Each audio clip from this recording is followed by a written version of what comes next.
Français parlent aux Français. Veuillez écouter tout d'abord quelques messages personnels. Bonjour à toutes et à tous et bienvenue dans ce nouveau rendez-vous du cycle de conférences de la Fondation de la France Libre. Alors c'est un rendez-vous assez exceptionnel auquel nous vous convions aujourd'hui, tant par le sujet que nous allons mettre en lumière que par le profil de notre invité. Nous avons en effet l'honneur et le plaisir d'accueillir Jacques Pessis, personnalité connue et reconnue dans l'univers des médias et du spectacle. Personne n'est parfait. Tout à la fois journaliste, écrivain, scénariste, comédien et réalisateur. Vous avez notamment publié de nombreuses biographies d'artistes, créé des spectacles, réalisé de très nombreux documentaires sur ces artistes de la chanson et du music-hall que vous avez souvent bien connus également. Parmi cette œuvre considérable, il y a Joséphine Baker, à laquelle vous avez consacré un ouvrage biographique inédit, qui est ici disponible et qui sera donc signé à la fin de la conférence. Et puis également un documentaire que nous pourrions vous présenter, en tout cas que nous avons ici. C'est une Joséphine Baker talentueuse, engagée et chaleureuse que vous allez présenter aujourd'hui. Et dans notre fondation, cher Jacques Pessis, nous n'avons pas manqué de remarquer que vous êtes également le légataire universel de Pierre Dac. Oui. Et l'auteur de plusieurs ouvrages sur cette autre grande figure de la France libre. Et nous serons très honorés que vous puissiez revenir bientôt ici pour l'évoquer. D'accord. J'ajouterai enfin que cette invitation à venir parler de Joséphine Baker s'inscrit dans la suite de l'hommage qui lui a été rendu par la République française en 2021 avec son entrée au Panthéon. Et c'est pourquoi nous sommes particulièrement heureux de vous souhaiter la bienvenue, cher Jacques Pessis, à la Fondation de la France Libre. Bonjour. Bonjour et merci. Merci d'être là, d'avoir vu les embouteillages et tout ce qui peut se passer autour. Donc, lorsque vous m'avez demandé de venir parler de Joséphine Baker, j'ai dit oui tout de suite, parce que finalement, on découvre aujourd'hui Joséphine Baker. Le livre dont vous parlez, je l'ai écrit en 2007, à l'époque où personne ne s'intéressait à Joséphine Baker. Quand elle a disparu, on n'imaginait pas non plus ce qu'elle était, et puis le Panthéon a tout changé. Alors, c'est vrai que c'est une héroïne de la France libre, mais pour comprendre pourquoi et comment elle est devenue une héroïne de la France libre, il est indispensable de connaître son parcours, parce que c'est ce qui l'a conduit à la France libre et à défendre ce pays qui est devenu sa terre d'adoption et son pays. Alors, il faut savoir d'abord que Joséphine Baker est née en 1906, un 3 juin. Elle s'appelle Joséphine MacDonald. MacDonald, c'est le nom de sa mère parce que son père, elle ne l'a jamais connu. Il faut savoir que Joséphine Baker a beaucoup inventé. Elle a écrit 6 livres de souvenirs. Tous racontent des choses absolument différentes, donc il faut s'y retrouver là-dedans. Et tout ce qu'on sait d'elle, c'est qu'elle a sans doute eu un père blanc, puisque sa mère est une black, comme on dit aujourd'hui, et qui était blanchisseuse à Saint-Louis. Saint-Louis, c'est une petite ville où les Noirs sont regroupés dans des cabanes en bois misérables, et la jeunesse de Joséphine est misérable. C'est-à-dire qu'à 4-5 ans, elle vit dans cette cabane où il n'y a pas de chauffage, pas d'eau, et c'est à tel point que sa mère va la confier à des gens qui sont prêts à accueillir des enfants blacks avec plus ou moins de bonheur. Et elle va tomber sur une certaine Madame Kayser, qui porte bien son nom, puisqu'elle va absolument tout faire sauf s'occuper de Joséphine, qu'elle va considérer comme une esclave. À 6-7 ans, elle lui fait faire toutes les tâches ménagères les plus impossibles, elle la nourrit à peine, elle dort dans une cave auprès d'un chien galeux. Bref, Joséphine a beaucoup de mal à vivre ça, et elle finit par s'enfuir. Et elle se promène dans les rues, et elle s'amuse à danser, à rouler des yeux, car elle aime tout de suite le spectacle. Et tout le monde l'appelle Tumpy, qui est son surnom. Et puis, une autre dame s'occupe d'elle, Madame Masson. Et là, c'est beaucoup mieux, parce que cette dame va la considérer comme sa propre fille, et va lui donner une chambre décente, lui donner une éducation, lui donner des jouets. Elle monte un petit théâtre tout en bois dans la cave de la maison, et surtout, un jour, Madame Masson l'emmène au théâtre. Et ça, c'est une découverte pour Joséphine. Elle ne savait pas que c'était aussi beau. Et tout de suite, ce soir-là, elle a envie de faire du théâtre. Les années passent, et à 12-13 ans, dans sa ville, il y a un spectacle qui se déroule au Booker Washington Theater. Alors, elle arrive, elle veut absolument se faire engager, elle arrive devant la concierge et lui dit « j'ai rendez-vous avec le directeur ». C'est absolument faux, mais ça marche. Et le directeur, totalement séduit par cette adolescente qui a un culot monstre, lui dit bah, écoute, viens faire quelque chose avec nous, on ne sait pas quoi. Et finalement, il lui monte un numéro de Cupidon, c'est-à-dire qu'elle est Cupidon sur une sorte de filin qui traverse la scène. Malheureusement, le premier soir, le filin s'arrête au milieu de la scène. Elle se retrouve pendue dans le vide à 3 mètres de haut, en train de gesticuler. Et le public hurle de rire, et c'est un tel succès que Joséphine, grâce à ça, va pouvoir être intégrée dans la troupe. Et elle va vraiment jouer la déesse de l'amour tous les soirs, et ensuite, jusqu'à ce moment où la troupe va quitter la ville. Et la troupe quitte la ville, Joséphine qui a vraiment débuté dans le théâtre, qui retourne de temps en temps chez sa mère, qui vit chez Madame Masson, qui vit dans la rue, qui a un peu d'argent grâce à ça, eh bien elle veut continuer. Et elle apprend qu'à Philadelphie, il y a une troupe qui va lancer un spectacle qui s'appelle Shuffle Along. Shuffle Along, on l'a totalement oublié aujourd'hui, c'est la première comédie musicale montée à Broadway uniquement avec des Noirs. Et ça a été un véritable triomphe. Ils l'ont joué plus de 500 fois à Broadway. C'était un événement, bien sûr. Les Blancs ne venaient absolument pas voir ce spectacle. Et donc, elle est engagée dans la troupe de Shuffle Along, mais comme habilleuse. Alors, tous les soirs, elle regarde le spectacle. Et puis, un soir, elle le connaît par cœur, mais il y a une danseuse qui se foule la cheville avant d'entrer en scène. Vite, il faut quelqu'un. Elle dit, moi, je veux bien la remplacer. Et Joséphine rentre en scène et commence à gesticuler, à danser, à faire n'importe quoi, à rouler des yeux. Et le public hurle de rire. Elle est persuadée que c'est un échec, que c'est pas ce qu'il faut faire. Elle a raté son coup, elle ressort déprimée. Et le directeur lui dit, écoute, c'est génial ce que tu viens de faire, je l'ai jamais vu. Tu vas faire ça tous les soirs. Et ce qu'elle fait finalement, c'est les bases, les prémices du numéro qu'elle va faire plus tard à Paris avec la Revue Nègre. Et c'est comme ça que Joséphine entre dans cette troupe, va faire pratiquement le tour des États-Unis avec Shuffle Along, avant que la troupe se dissolve, puisque le spectacle s'arrête, et qu'elle se retrouve sans rien. Et puis, elle part à New York.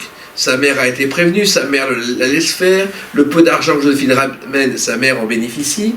Elle a 16 ans, 16-17 ans, et elle trouve un engagement dans différents cabarets où elle danse. Et il y a un cabaret qui s'appelle le Lafayette, où débute un autre musicien que personne ne connaît, qui s'appelle Sidney Bechet.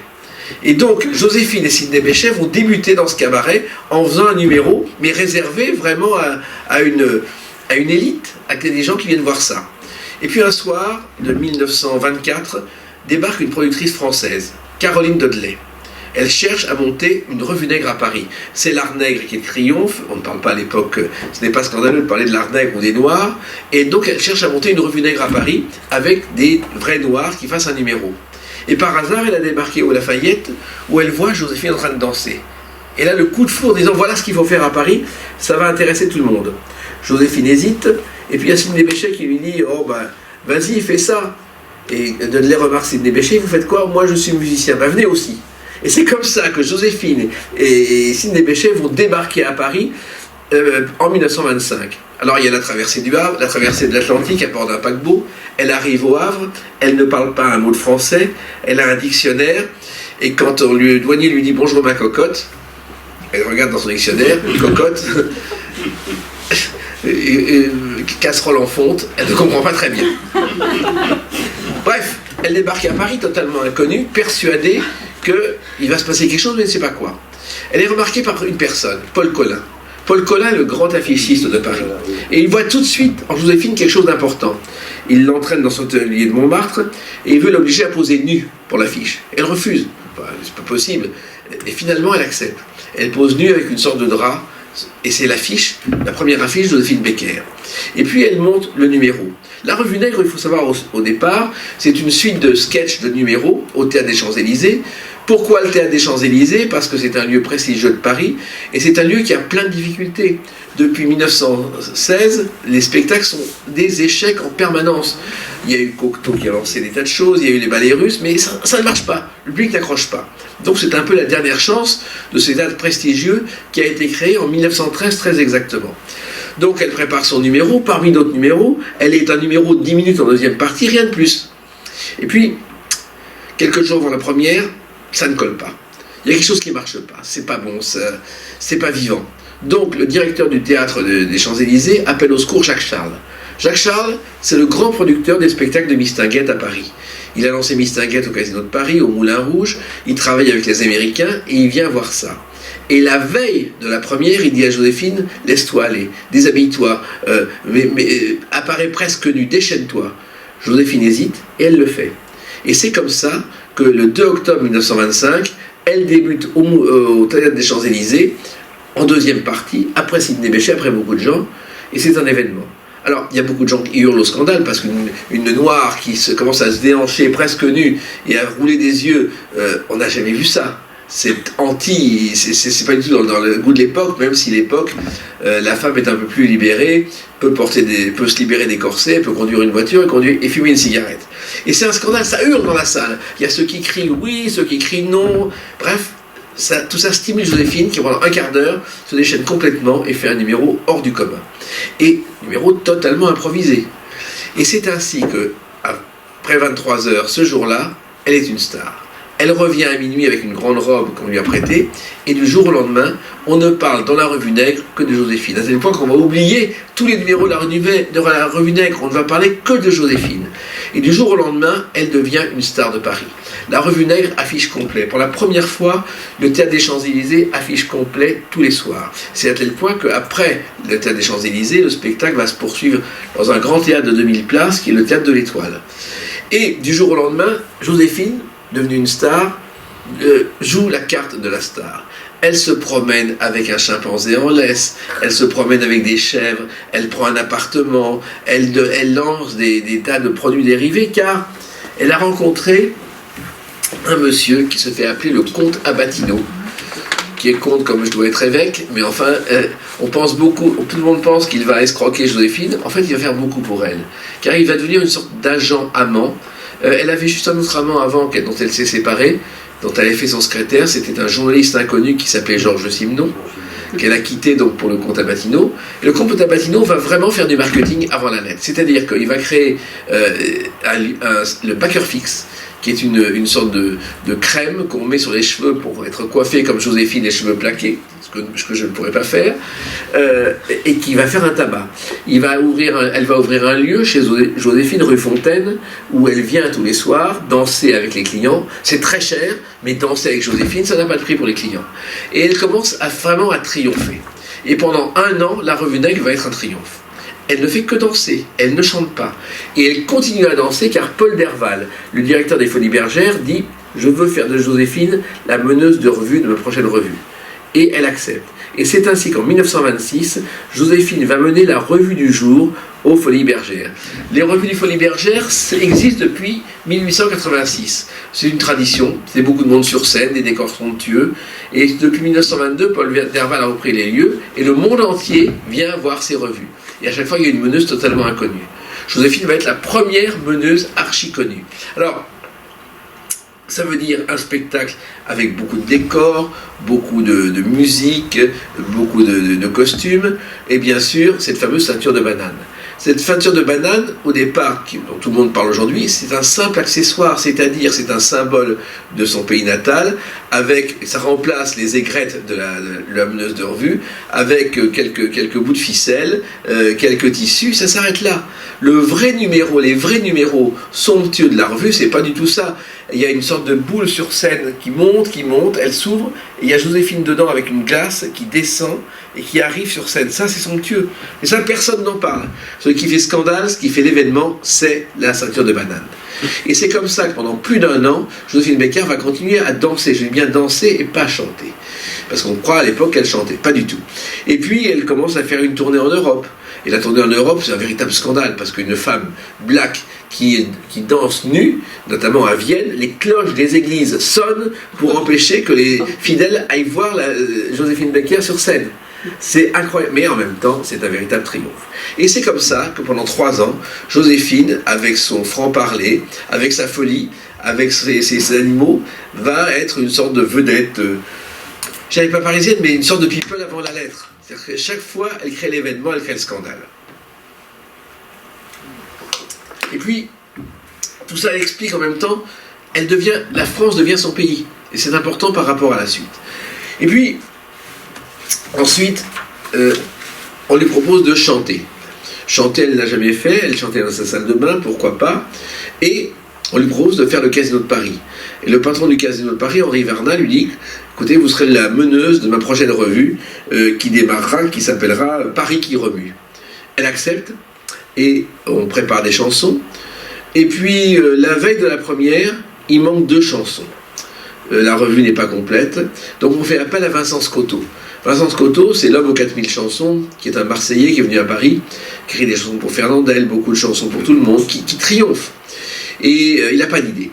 Donc il vient au Casino de Paris avec son co-auteur, Géo Cogé, qui est le père de Vline Bully, qui écrira plus tard les succès de Claude François.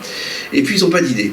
Ils cherchent une idée, de votre côté, on n'a rien. Et puis, devant le Casino de Paris, ils ont une mélodie qui vient tout de suite. Devant un bec de gaz au Casino de Paris, Vincent Scotto écrit une mélodie. Et dans la foulée, Géo Cogé écrit les paroles. Et cette chanson, c'est J'ai 2 amours, écrite en 10 minutes devant le Casino de Paris, qu'ils vont rapporter à Joséphine, qui va bien sûr l'enregistrer et faire un triomphe. Et J'ai 2 amours va devenir le symbole de Joséphine. J'ai 2 amours, mon pays et Paris. Et en même temps, il lui donne Ma petite Tonkinoise, qui est une chanson qu'il a écrite en 1906, qui est sa première chanson. Et c'est comme ça que Joséphine se retrouve, alors qu'elle n'avait pas de chanson, avec 2 chansons qui vont être son triomphe. Et la revue Paris qui remue, affiche complet, 434 fois d'affilée. Aujourd'hui, on n'imagine pas ce que c'est, mais 434 fois dans les années 30, c'est énorme. Bon, il n'y a pas de radio, il n'y a pas de télé, les gens sortent beaucoup, mais une revue qui marche aussi bien, ça n'existait pas. Alors, à cette époque, elle commence à dire que Paris est sa ville, que la France est son pays, et que son but, c'est de défendre les malheureux, les sans-abri. Donc l'idée de la fraternité universelle commence à être dans un coin de son cerveau. Elle tourne ensuite des films. Alors il y a La Princesse Tam Tam, il y a surtout Zouzou avec Jean Gabin, un des premiers films de Jean Gabin, qui est un marin, et elle joue avec lui. Elle joue une opérette de Jacques Offenbach, La Créole, et quand on lui propose, parce qu'elle ne connaît quand même pas tout, elle dit « Oui, mais c'est très bien cette opérette, mais est-ce que M. Offenbach sera d'accord pour que je joue le rôle ?» C'est vous dire le personnage. Et puis, il y a une guerre qui s'installe avec Mistinguett. Car Mistinguett, c'est la grande star de la revue avec le Moulin Rouge, et sa rivale, c'est Joséphine quand elle descend l'escalier du Casino de Paris, notamment. Et d'ailleurs, Trenet va être au milieu. Trenet, d'ailleurs, qui a été découvert grâce à Joséphine Baker, car lorsqu'il a passé sa première audition avec avec Johnny S. Au Palace, Henri Varnin a hésité, Joséphine a dit « Oh, il a l'air sympa, engage-le ». Et c'est comme ça que Trenet a débuté. Et à tel point que chaque fois qu'il voit Joséphine Baker, Trenet lui glisse à l'oreille « Mistinguett, c'est ta bête noire ». C'est l'esprit de Trenet. Aujourd'hui, ça ferait scandale. À l'époque, ça fait beaucoup rire. Donc, elle continue et elle ouvre un autre cabaret chez Joséphine. Joséphine, c'est un cabaret qu'elle reprend dans un lieu qui s'appelait le Gernis. Le Gernis, c'était le cabaret rue François 1er où Piaf, la môme Piaf, a débuté. Et c'est là, quand le propriétaire est mort, que Joséphine a repris le lieu et a triomphé. Donc Piaf, Joséphine Baker, ce lieu aujourd'hui n'existe plus, il y a une vague cave, mais c'est quand même un lieu historique. Alors, ensuite, il faut les États-Unis. On lui dit, est-ce que tu es prête à retourner dans ton pays natal pour faire un succès ? Et là, bien sûr, quand on n'était rien aux États-Unis et qu'on revient à Aurélien-de-Gloire, elle accepte de jouer aux Ziegfeld Follies. Les Ziegfeld Follies, c'est un cabaret, c'est un théâtre de Broadway qui a débuté aux Folies Bergères d'ailleurs. Ziegfeld, en 1910, a vu les Folies Bergères et a dit « Tiens, une revue, je vais faire exactement la même chose à Broadway ». C'est comme ça que les revues de Broadway sont nées à Paris, on oublie souvent de le dire. Donc elle passe aux Ziegfeld Follies, mais elle s'attend à être en star et elle s'aperçoit qu'elle a un quart d'heure pour chanter. Elle est un numéro parmi d'autres. Pourquoi ? Parce que les Américains, une blague, ils n'en ont rien à faire, il y a quand même encore un racisme qui existe, donc elle est jetée pratiquement. Elle le prendra très très mal, parce qu'elle s'attendait à revenir en star, et c'est vraiment le grand échec de sa vie, à tel point qu'elle va rompre avec le comte Abatino, mettre tout sur son dos, et lui va mourir quelque temps plus tard d'un cancer, désespéré par cette rupture. Et elle revient en France. Elle revient en France, et là, un jour, elle rencontre un jeune industriel qui s'appelle Jean Lion, qui est négociant en sucre. Elle tombe amoureuse de lui, et un jour, ce monsieur l'emmène en week-end en Dordogne. En Dordogne, où il y a un lieu qui s'appelle les Mirandes, le château des Mirandes. Et elle tombe amoureuse de ce lieu. Elle dit, oh, je vais le louer. Mais les Mirandes, elle n'arrive pas à le dire. elle parle des Milandes. Et c'est comme ça que les Milandes sont nées, parce que les Mirandes, elles n'arrivaient absolument pas à le dire. Donc, elle revient à Paris, il y a l'exposition universelle, elle triomphe au Casino de Paris, et puis elle épouse Jean Lion, au lendemain de la fin de l'exposition universelle de 1936-1937 au Champ de Mars. Et c'est comme ça, en épousant Jean Lion, qu'elle devient française. Ce jour-là, elle a la nationalité française. Et donc, elle est heureuse d'être française. Bon, avec Jean Lion, ça ne va pas se passer très bien, elle va faire une fausse couche, ils vont divorcer très vite, mais elle a gagné cette nationalité française, et surtout, elle a loué ce lieu, les Mirandes, qui est un lieu exceptionnel. Et puis, la guerre éclate, et dès le début de la guerre, elle décide de se mettre au service de la France. Comment commence-t-elle? Eh bien, tout simplement, avec le Théâtre aux Armées. Le Théâtre aux Armées, elle propose d'aller sur la ligne Maginot, soutenir le moral des soldats pendant la drôle de guerre. Et elle fait cela avec Maurice Chevalier, avec qui elle a monté une revue Paris-London au Casino de Paris. Et à la grande surprise de Chevalier, qui est quand même la superstar à l'époque, eh bien, le public ovationne Joséphine Baker, ne la laisse pas partir, et Chevalier a bien du mal derrière à faire son numéro, alors qu'il est théoriquement la tête d'affiche. Donc, elle fait le Théâtre aux Armées, elle revient au Casino de Paris en 1940, un peu avant le début de la guerre, et puis, un soir dans sa loge, elle reçoit la visite d'un monsieur qui s'appelle Jacques Apté. Et ce monsieur lui dit, écoutez, voilà, je travaille pour les services secrets français, nous sommes à la fin de la drôle de guerre, nous allons être envahis, c'est clair, il faut se préparer à la suite, nous avons besoin de quelques personnes nous aidant discrètement à obtenir des renseignements, des espions en quelque sorte, nous aurons besoin de vous, êtes-vous d'accord? Réfléchissez. Elle dit non, je ne réfléchis pas, je vous dis oui tout de suite, car la France est mon pays, la France m'a sauvé, la France m'a permis d'exister, donc je suis au service de mon pays. Et c'est comme ça qu'elle va être non pas une espionne, elle déteste ce mot, une honorable correspondante. Alors, la guerre éclate, les Allemands envahissent Paris, et immédiatement elle part en Dordogne, se réfugie aux Milandes. Et là, elle attend des nouvelles de Jacques Apté. Et Jacques Apté lui donne des nouvelles un mois plus tard, et lui dit, écoutez, voilà, c'est très simple, il faut que vous puissiez récupérer des renseignements qu'on puisse transmettre à Londres. Et quel est le système qui est employé? Eh bien, puisque tout le monde la connaît, elle va prendre ses renseignements sur elle d'une certaine façon, elle va passer les frontières, et au lieu de demander ses papiers, comme c'est Joséphine Baker, elle demandera des autographes, et tout pourra passer. Donc, première chose, elle se rend à Vichy.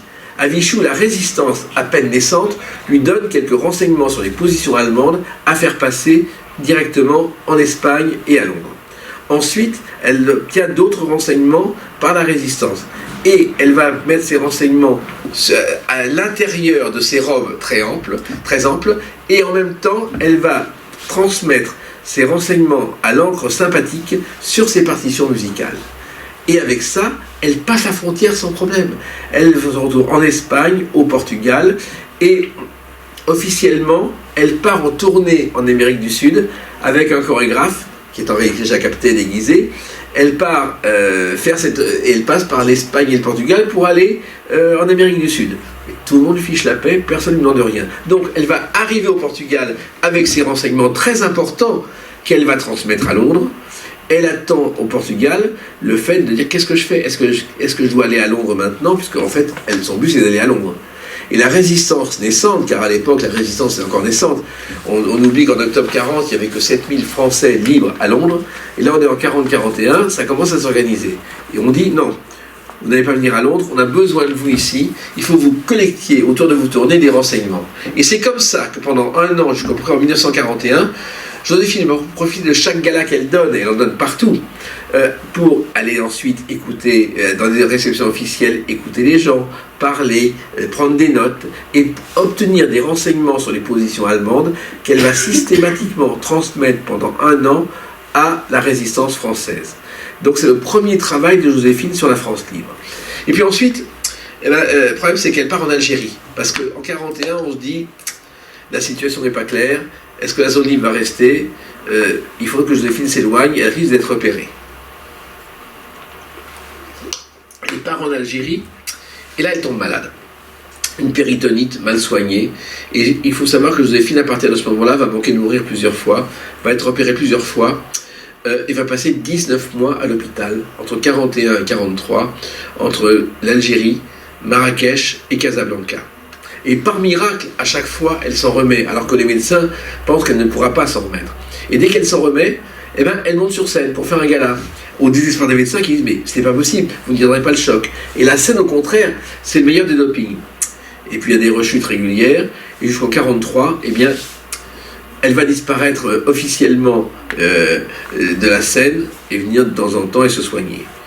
Puis en 1943, elle arrive en Algérie, elle arrive ensuite à Casablanca, et surtout, elle apprend que De Gaulle, d'abord, elle entend parler de De Gaulle parce que finalement De Gaulle, elle ne savait pas très bien qui c'était au départ.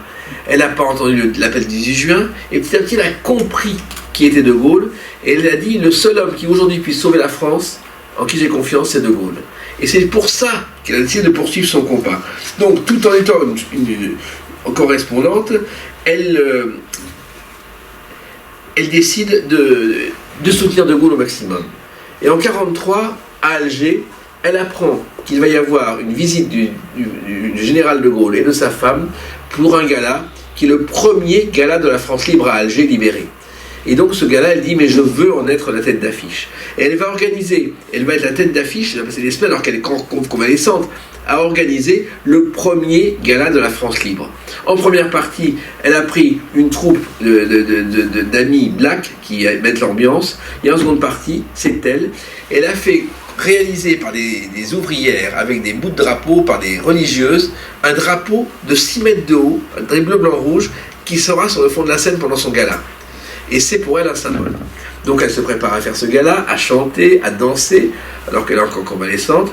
Et puis, juste avant l'entracte, quelqu'un vient d'avoir dans sa loge, c'est l'officier de sécurité du général, qui dit « Le général et Madame de Gaulle seraient heureux de vous saluer. » Et toute tremblante, elle va rencontrer pour la première fois le général de Gaulle dans sa loge, ce soir-là, à Alger. Et c'est vraiment, elle a toujours dit que elle m'a dit un jour, c'est un moment qu'elle avait oublié. C'est-à-dire qu'elle était tellement émue qu'elle ne sait plus ce qui s'est passé. Tout ce dont elle se souvient, c'est le regard du général et surtout cette petite croix de Lorraine qu'il lui a offert à la fin de leur rencontre, symboliquement pour la remercier de son action pour la France libre. Et ce soir-là, bien sûr, le gala est un triomphe et elle va continuer ses galas au service du général. Et cette croix de Lorraine, qui est la chose la plus importante pour elle, elle va l'offrir au Liban lors d'un gala pour la France libre pour trouver de l'argent au service de la résistance.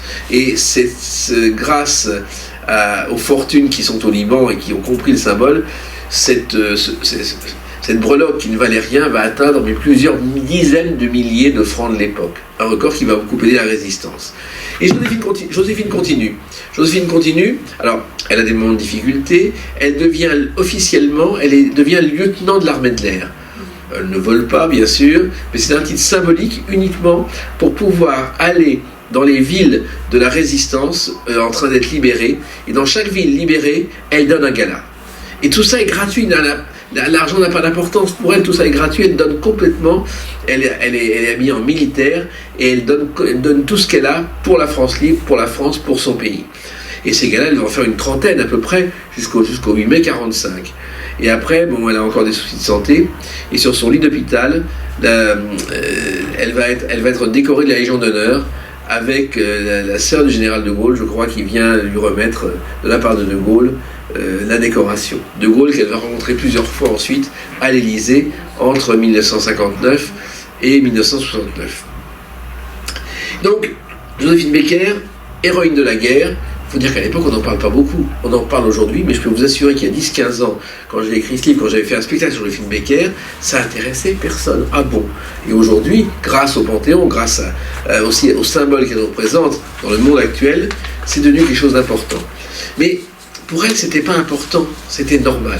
C'était normal, mais elle ne voulait pas s'arrêter là. Parce que pour elle, c'est une première étape vers la liberté. Elle retourne au Milan, elle rencontre un jeune musicien. Il se trouve que cette tournée qu'elle a faite dans les villes libérées, il fallait un orchestre. Et il y a un jeune musicien, Jo Bouillon, qui dirigeait un orchestre à la radio, qu'on lui propose, et il accepte. Et il dit, vous savez, Joséphine, je vous connais, regardez. Il lui montre une photo dédicacée par Joséphine en 1933, qu'elle a offert à Jo Bouillon, Amitié de Joséphine, car il était fan à l'époque et débutait. et ils vont devenir tellement fans qu'ils vont vivre ensemble pendant des années, qui va être le père de la famille et qui va épouser Joséphine, bien sûr. Et donc, Jo Bouillon, Joséphine s'installe aux Milandes. Les Milandes sont à vendre. Il faut l'acheter, évidemment. On n'a pas un sou, mais on l'achète. Et Joséphine commence à faire des galas dans le monde entier pour payer les Milandes. Mais ça ne s'arrête pas là. Elle a décidé que la fraternité devait être universelle. Et comment faire pour créer une fraternité universelle? Il faut créer une tribu arc-en-ciel. Ça veut dire des enfants de tous les pays qui seraient ses enfants à elle, et qui symboliseraient cette fraternité. Et c'est ainsi que lorsqu'elle va faire un voyage, elle va ramener dans ses bagages, en général, un orphelin ou deux, au désespoir de Jo Bouillon, qui à chaque fois qu'elle revient, voit arriver un enfant de plus dans la maison. Il va y en avoir 12 comme ça, de chaque pays. Et alors, à l'époque, on n'a pas les formalités compliquées aujourd'hui pour adopter. Elle vient, un enfant s'accroche à ses basques en disant maman, elle part avec l'enfant. Mais ça va coûter une fortune, car ces enfants vont être élevés aux Milandes comme des enfants normaux, c'est vraiment sa famille. Et il y en a aujourd'hui, sur les 12 enfants, il y en a encore 11 de vivants, et je peux vous assurer ils ont reçu une véritable éducation, ils m'en ont parlé souvent, que ce soit Brian Becker, Jean-Claude Becker ou d'autres, ils sont souvent dans le monde entier, mais ils doivent tout à Joséphine. Alors, il faut de l'argent, il faut des tournées, et en même temps il y a le combat pour la fraternité, et le combat pour les races, car elle pense que dans le monde, elle dira toujours, il n'y a qu'une race, c'est la race humaine. C'est quand même la première à dire ça à l'époque. Donc elle commence à faire des galas un peu partout, et puis un jour elle arrive à Cuba. À Cuba, elle doit donner une série de galas qui est prévue. Elle arrive à l'hôtel, la chambre de retenue n'est pas disponible. Ah bah non, on n'a pas prévu, c'est une erreur. Et elle comprend très vite que c'est parce qu'elle est noire qu'il n'y a pas de chambre pour elle. Elle fait un véritable scandale, elle appelle la presse, elle appelle un avocat, et comme elle a du bagou, c'est quelqu'un quand même qui ne se laisse pas faire, eh bien non seulement ça devient un événement, mais tous les Cubains vont être derrière elle. Il y a une association Joséphine Becker, J'ai deux amours, qui va se créer, et elle va faire des galas où elle va être archi complet tous les soirs. Bon, on va lui trouver une petite chambre finalement, parce qu'on peut faire autrement, mais alors que le pouvoir voulait l'écarter, elle a tellement joué contre ce pouvoir avec sa manière, que finalement, elle a réussi. Et c'est la première action de Joséphine Becker pour défendre la race unique. Et le scandale, ça a été énorme. Alors, ensuite, elle se retrouve à Miami. On lui propose un contrat dans un club qui s'appelle le Copa City. Et à l'entrée, elle voit une plaque « Interdit aux Noirs ». Donc elle va voir le patron, elle dit écoutez, franchement, si c'est ça, je m'en vais. Non, mais on va discuter. Et finalement, dans son contrat, elle obtient que les Noirs soient autorisés à rentrer. Mais ça fait quand même des décennies que les Noirs ne peuvent pas entrer dans ce cabaret, parce que le Ku Klux Klan est intervenu. Donc le premier soir, bien sûr, il n'y a pas un Noir dans la salle. Donc, folle de rage, elle dit je m'en vais. Non, mais c'est une erreur. Résultat, elle va prendre son bâton de pèlerin et elle va aller dans Harlem à chaque fois, tous les jours, avec des gens, dire venez, vous êtes mes invités. Et c'est comme ça que petit à petit, le bouche à oreille va faire que les Noirs vont pouvoir, pour la première fois de leur vie, entrer au Copa City de Miami et d'autres villes. Et alors justement, c'est tellement important que Harlem, que la bouche à oreille est telle que Miami, New York, Harlem s'intéresse à Joséphine. Disent on a en elle une ambassadrice fabuleuse, bien avant tout ce qu'on peut imaginer. Et on va créer en 1951 une journée Joséphine Becker à Harlem. Et cette journée, elle va arriver tout de blanc vêtue, défiler dans Harlem telle une star, telle une présidente de la République, et être célébrée par tous les gens de Harlem. Elle va chanter dans les rues. Et la journée Joséphine Becker va devenir une tradition, pratiquement, chaque année, même sans elle, qui est le symbole de la liberté de la race humaine et de la liberté des Noirs. Et puis, un autre soir, ça continue, elle arrive à New York au Stork Club. Elle est invitée à dîner par un ami. Le Stork Club, il faut savoir, c'est l'un des clubs les plus huppés de New York, où les stars de Hollywood ou de New York viennent. Et lorsqu'elle arrive, elle rejoint cet ami, elle entre, on lui jette un regard, je dirais noir parce que c'est logique, et puis elle commande la table. Et malheureusement, le plat n'arrive pas, alors que l'autre convive est servi. Ah ben non, il n'y a pas, il n'y a plus. Et elle comprend, que parce qu'elle est noire, que pas question de la servir. Et là, nouveau scandale. Elle se lève, elle fait un scandale, elle appelle la presse, elle appelle un avocat. Mais c'est un ouragan dans le lieu. C'est à tel point que les journaux vont reprendre l'information demain. Le lendemain, ça va faire la une des journaux. Et ça devient un véritable événement. Et il y a une dame au fond de la salle, une jeune actrice qui débute, qui la regarde et qui la trouve formidable et qui dit cette femme est extraordinaire. Et cette femme, c'est Grace Kelly, qui vient de tourner son premier rôle à New York et qui débute à peine. Il n'est pas encore une star, qui est encore moins la princesse de Monaco, mais c'est important parce que finalement, la suite des événements à Monaco est liée à ce Stork Club. Donc, elle continue. Malheureusement, vu tout ce qui s'est passé, vu les scandales, le Ku Klux Klan intervient et toutes ces tournées aux États-Unis sont annulées puisque le Ku Klux Klan menace carrément les patrons de cabaret de mettre le feu au cabaret si elle revient. Vous imaginez ce qu'il peut exister. Donc, elle va se retourner vers d'autres pays, faire un maximum de galas. Encore une fois, il faut de l'argent pour les Milandes. Alors, les Milandes, il faut savoir qu'à l'époque, elle habite à un coin du château, mais tout le reste c'est à l'abandon. C'est-à-dire c'est un abandon total, c'est une ruine. Donc, il y a une pièce où les enfants se retrouvent, 2-3 chambres, et le reste, rien. C'est-à-dire qu'à chaque fois, elle dit « je vais restaurer les Milandes », mais ça va tomber en ruine. Et donc, à chaque fois, elle ramène de l'argent, elle ramène des enfants, mais les Milandes coûtent très cher à entretenir, et l'argent, elle s'en fout, mais complètement. Ça n'a pas d'importance pour elle. C'est-à-dire que de l'argent, on le trouvera toujours. C'est un peu comme Piaf. Piaf n'avait pas d'argent. Piaf, à chaque fois, il n'y en avait pas, on repartait en tournée. C'est pas comme aujourd'hui, il faut 6 mois pour faire une tournée. Elle passait un coup de fil, elle repart en tournée. Et c'est comme ça que petit à petit, Joséphine Baker multiplie les tournées où à chaque fois, elle revient avec des enfants, de l'argent, mais c'est pas suffisant. Alors, un jour, elle dit, bon, j'en peux plus. J'en peux plus, il faut qu'on se débrouille autrement. Je vais faire mes adieux à Paris. Et donc en 1956, elle décide de faire ses adieux à l'Olympia, avec un spectacle somptueux. Mais somptueux, naturellement c'est archi plein, et elle dit, j'en ai assez maintenant, je vais m'occuper de ma famille, je vais m'occuper de mes enfants, j'ai 12 enfants, je m'en sortirai. Joe Bouillon est désespéré parce qu'il pense qu'elle ne s'en sortira jamais, mais elle fait ses adieux. À tel point qu'à la fin du spectacle, symboliquement, au Milan, elle convoque la presse pour brûler ses costumes de scène. En fait, elle a brûlé qu'une partie et sauvé une autre partie pour la suite, puisqu'elle ne va faire que de faux adieux. Et quand on parle aujourd'hui des adieux de Joséphine Baker, qui sont toujours des faux adieux, c'est qu'il y a une raison. C'est-à-dire qu'à chaque fois qu'elle a voulu faire ses adieux, il a fallu de l'argent derrière. Et pas d'argent. Et la ruine, la vente des Milan. Donc à chaque fois, elle est remontée sur scène, non pas pour monter sur scène, mais parce que c'était le seul moyen, au moins de nourrir ses enfants, au moins de tenter de sauver les Milan. Et c'est comme ça qu'à 3-4 reprises, Joséphine Baker va faire ses adieux et remonter sur scène.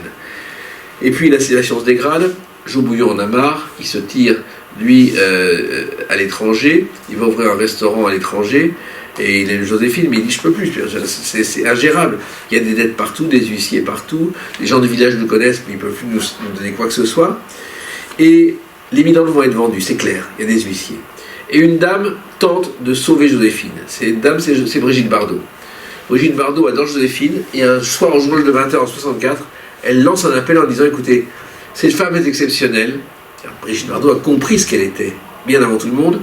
Il faut de l'argent. Moi, je lui donne 20 000 francs, ce qui est énorme pour l'époque. Donne une source de l'argent pour sauver Joséphine Baker.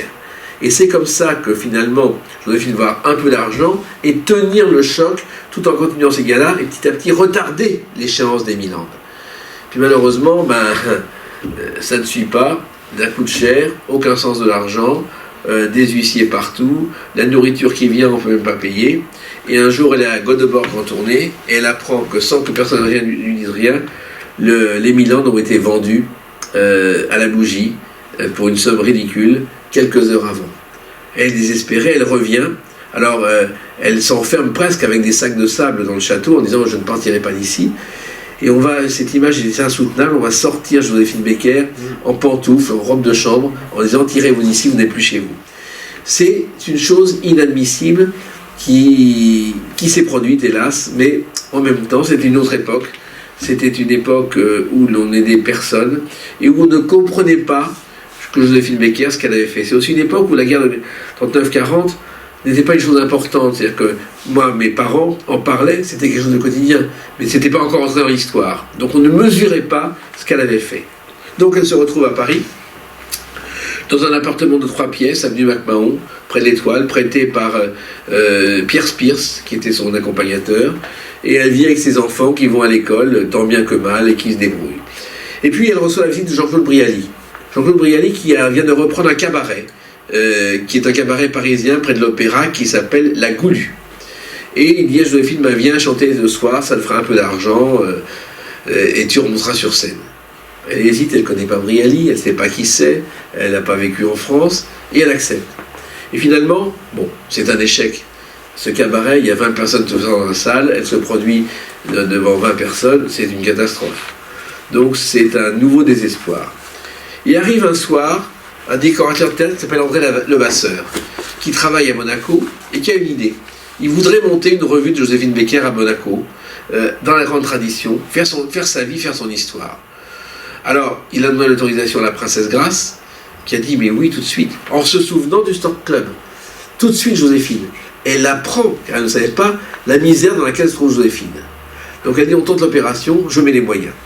Et c'est comme ça que Joséphine Baker se retrouve un peu déconcertée, parce qu'elle n'y croit pas, à Monaco, au Sporting, pour répéter une revue. Bon, on est en 69, elle a donc déjà 63 ans, elle est fatiguée, elle a eu plusieurs attaques cardiaques, elle est tombée malade, et elle va répéter cette revue avec des costumes insensés, mais comme une jeune femme. C'est-à-dire qu'elle épuise tout le monde jusqu'à 3h du matin. Et la revue est un triomphe. Alors, le public du Sporting, il faut savoir que c'est le public le plus chiant du monde. Ce sont des gens qui sont des mondains, qui sont habitués à tout, qui ne rient jamais, qui ne t'applaudissent jamais. Et elle arrive sur scène, et au départ, Jean-Claude Brialy la présente, et on dit elle n'est pas là. Et elle arrive par le fond de la salle, où elle arrive, elle remonte la salle, ce que d'autres ont fait ensuite. Et là, le public la découvre et se déchaîne. Et elle va réussir à retourner ce public le plus chiant du monde et à faire un triomphe avec cette revue. À tel point que du jour au lendemain, on lui propose d'autres galas, d'autres concerts, et que la princesse Grace lui dit « Maintenant, vous allez venir ici ». On lui trouve une villa pour ses enfants et pour elle, tout près de Monaco, au soleil, avec un jardin, où la princesse Grace dit « Vous êtes les invités de Monaco, vous allez vivre ici ». Et c'est comme ça que Joséphine se retrouve à Monaco, encore une fois, avec sa famille. Et les concerts reprennent, maintenant on la redemande de partout, et elle recommence à faire des concerts, et là financièrement ça va beaucoup mieux. Et puis, le succès de la revue de Monaco fait que André Levasseur lui dit mais faisons une revue de ta vie. Faisons une revue où on reprenne tous les tableaux de ta vie. Et elle accepte. Et en août 74, à Monaco, on joue ce spectacle, qui est un spectacle mais somptueux. Il y a 40 personnes sur scène, Monaco a les moyens, c'est la plus belle revue qu'on puisse imaginer. Et c'est un tel triomphe qu'on dit qu'il faut la monter à Paris. Seulement, à Paris, Joséphine Baker, on n'y croit pas trop. Il y a trop de monde sur scène. Il n'y a qu'un directeur qui accepte de jouer le jeu, c'est Jean Bodson, directeur du Bobino, qui dit « Ok, on monte la revue, mais on ne peut pas avoir autant de personnes sur scène. Donc on taille. La revue sera quand même somptueuse, il y aura 25 personnes sur scène, il y aura tous les costumes. Moi j'ai vu cette revue. Et on la monte à Bobino, à partir du mi-février 75. Et c'est un véritable triomphe. Alors, le soir de la première, le tout Paris est là. J'y étais, je peux vous assurer que c'était un événement. Il y avait tout le monde, tous les hommes politiques, tous les mondains, tous les artistes étaient là. Bobino, on ne voyait pas un fauteuil sans une personnalité. Et le spectacle a duré 3 heures. Et Joséphine a vraiment, bon, il y avait un peu de playback, mais Joséphine, somptueuse dans une robe, a vraiment fait le spectacle. Elle avait 69 ans. Et c'était extraordinaire. Et après, il y a un dîner au Bristol, où bien sûr elle reçoit tout le monde, moi j'y étais, elle dit un mot à chacun, elle est en pleine forme, elle rentre chez elle, le lendemain elle joue le soir, tout va bien, et puis une attaque dans la nuit, un AVC, et elle disparaît dans son sommeil.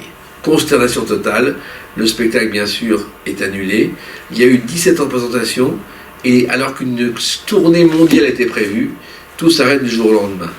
Et les enfants n'étaient même pas là, d'ailleurs ils étaient à Monaco quand ils ont appris sa mort. Et elle est morte sur scène, comme Molière. Et elle est enterrée à la Madeleine.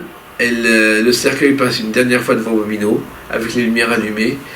Et ça devient un événement parce qu'on comprend que Joséphine entre dans la légende. Mais en même temps, ensuite, elle est oubliée. Il faut être clair.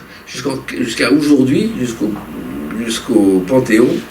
J'ai souvent parlé avec ses enfants, on a beaucoup œuvré, ça n'intéressait personne. Et puis, Laurent Kupferman a eu l'idée de lancer une opération Oser Joséphine avec les enfants. J'y ai modestement contribué. Ça a permis à Joséphine d'entrer au Panthéon. Et c'est vrai que c'était le moment ou jamais, car elle symbolise toutes les races, elle symbolise la liberté. C'était évidemment la personnalité à faire entrer au Panthéon. Alors, elle est enterrée à Monaco. Bien sûr, il n'était pas question de transporter le cercueil, surtout qu'elle est enterrée avec Jo Bouillon et l'un de ses enfants. Donc c'est symboliquement qu'une plaque est mise au Panthéon avec un discours du président Macron que j'ai attentivement écouté, et je constate qu'il a lu mon livre puisque c'est exactement mon livre. Je suis très fier. Mais si vous voyez, entrer au Panthéon, c'est le retour de Joséphine.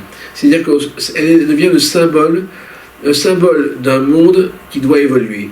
Elle est le symbole de la France libre, elle est le symbole de la France, et elle est quelque chose de plus pour les générations à venir. Et pour moi, cette opération du Panthéon, c'est une façon pour Joséphine d'être le symbole du monde de demain. Est-ce que son image perdurera? Aujourd'hui, on parle d'un spectacle, on fait des spectacles de Joséphine, il y a d'autres livres qui sortent, on réédite ses mémoires, j'en sais rien. Mais ce qui compte, et c'est ce que je vous ai expliqué, c'est ce parcours qu'elle a fait unique, sans imaginer un jour qu'elle serait au Panthéon. J'ai demandé à un de ses fils, est-ce que tu penses que Joséphine aurait été heureuse d'être au Panthéon? Il me dit, elle s'en serait moquée. Ce n'est pas ce qui l'intéressait. Ce qui l'intéressait, c'était ce qu'elle était, ce que la France représentait, c'était De Gaulle, et c'était la fraternité universelle. Et voilà ce qu'était Joséphine, voilà un petit peu ce parcours de Joséphine que je vous ai raconté, qui explique pourquoi elle est entrée dans la France libre et pourquoi elle a aidé la France libre. Voilà. Est-ce que c'est clair comme ça? Est-ce que ça vous va? Je vous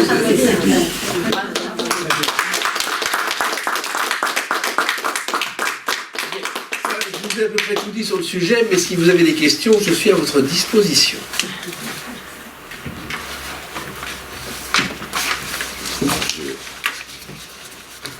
Je pense qu'il y aura sûrement des questions, parce que le sujet est évidemment passionnant, et on a suivi attentivement, nous aussi, cette conférence. Un grand merci encore, Jacques Pessis.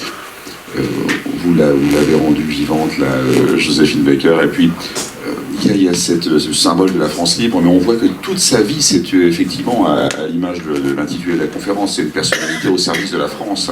Et cet amour de la France, là, il est vraiment il est prégnant, et il la définit parfaitement.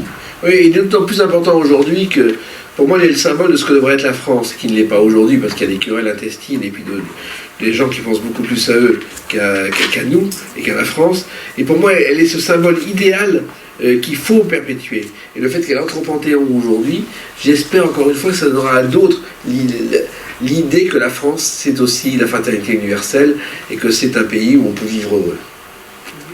Si vous avez des questions, je suis à votre disposition. Et puis il y a ce lien avec le général de Gaulle. Alors je pense qu'il y aura peut-être parmi vous là, des personnes qui vont poser une question.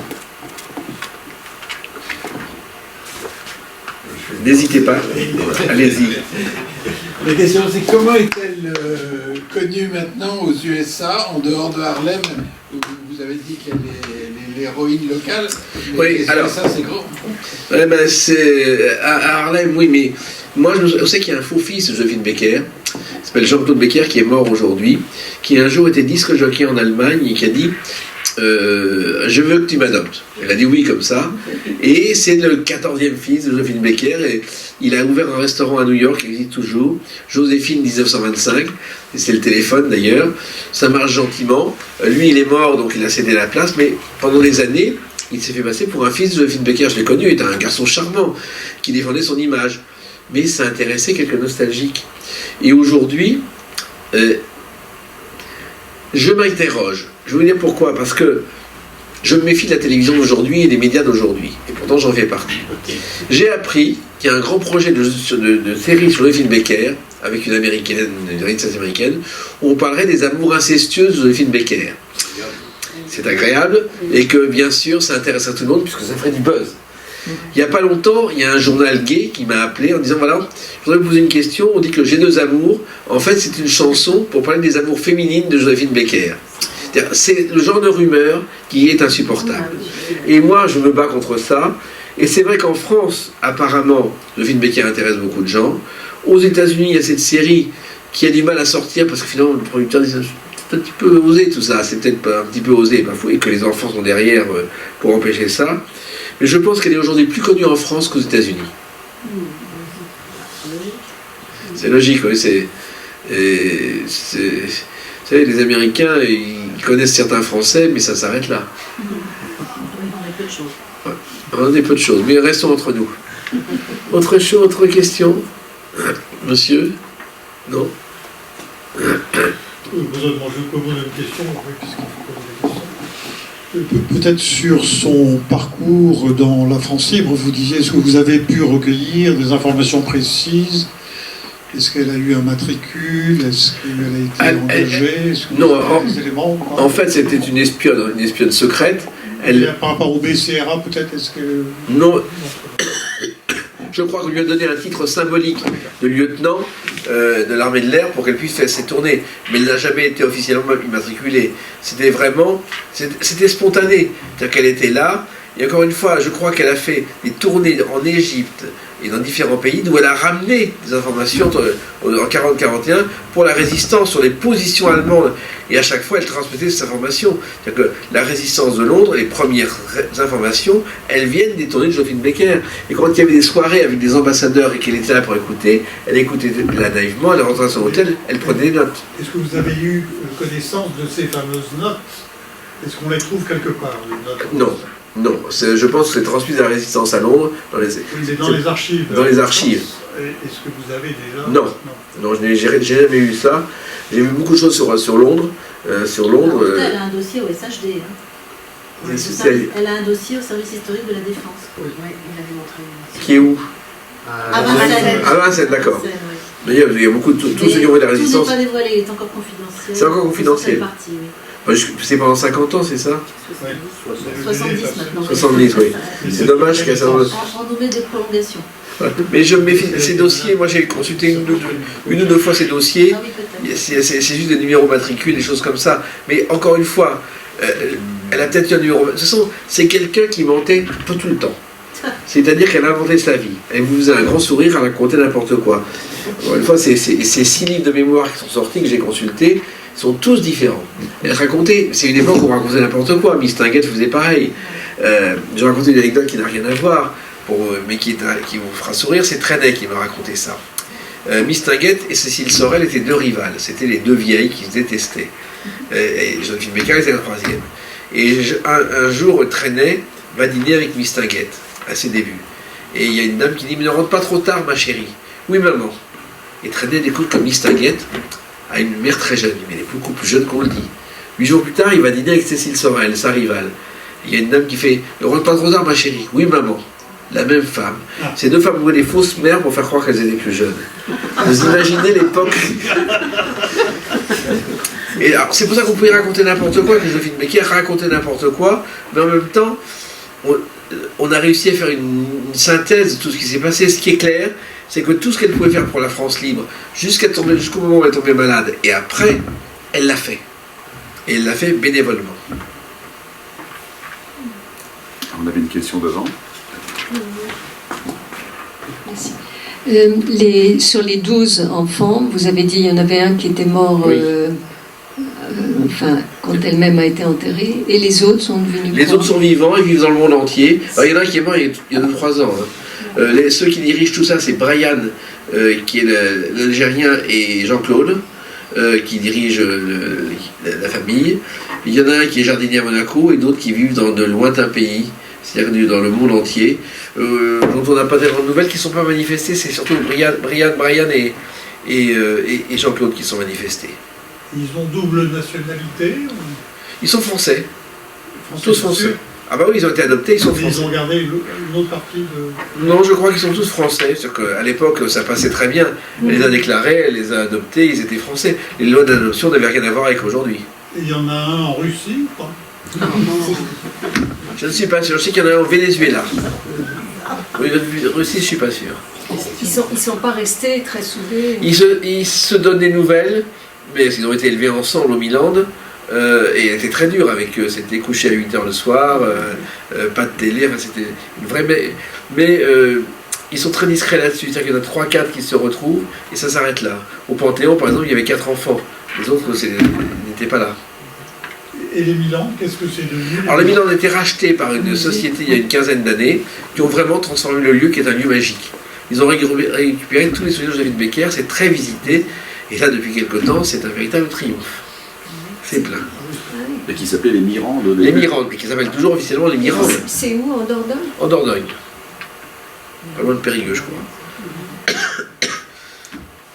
Est-ce qu'il y a eu beaucoup d'écrits sur Joséphine, en dehors de votre livre? Est-ce qu'il y a d'autres auteurs qui se sont essayés ou est-ce que... Il y a beaucoup de livres sur les films Becker, il y en a de plus en plus aujourd'hui. Mais qui prennent chacun une des 6 versions Je ne sais pas. Les 6 versions, je pense que chacun a fait des versions un peu différentes. Moi, j'ai essayé de respecter la réalité. Mais j'ai reçu beaucoup de livres sur le film Becker. Il y en a encore, on vient de rééditer ses mémoires qu'elle avait faites avec Marcel Sauvage en 1929, qui sont totalement bidons et totalement fausses, on raconte n'importe quoi, mais ça vient de ressortir. Vous savez, ça s'appelle des affaires dans ces cas-là.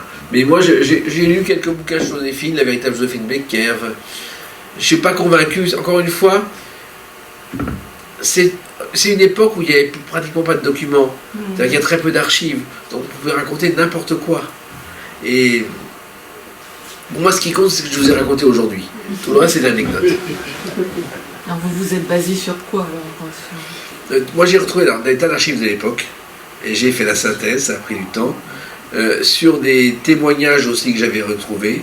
Sur des lettres et des archives de l'époque. Pour essayer d'être le plus précis possible. Et en éliminant tout ce qui me semblait un peu dingue. Et je crois être parvenu à ça. Mais je l'ai fait, ce livre, il y a 14 ans.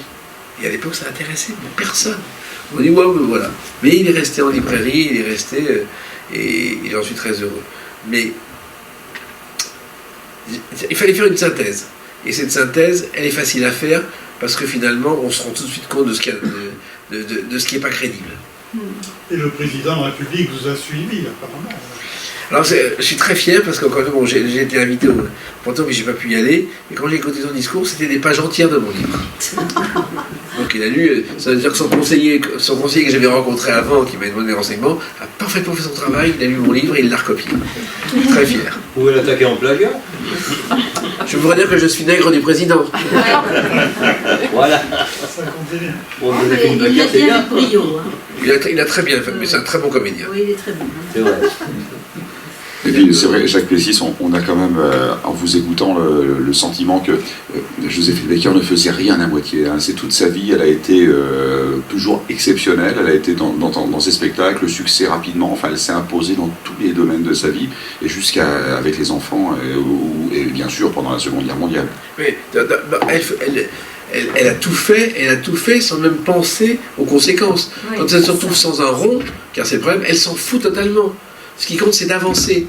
Elle avait une idée de la fraternité universelle, de la liberté, c'est ce qu'elle défendait. Tout le reste n'avait pas d'importance. D'abord, elle aidait dans la misère. Donc l'argent, elle s'en foutait. L'argent, elle le dépensait quand elle en avait. Elle en a beaucoup dépensé. Beaucoup gagné, beaucoup dépensé. Alors vous avez parlé de la petite anecdote de la Croix de Lorraine Oui. en Afrique du Nord.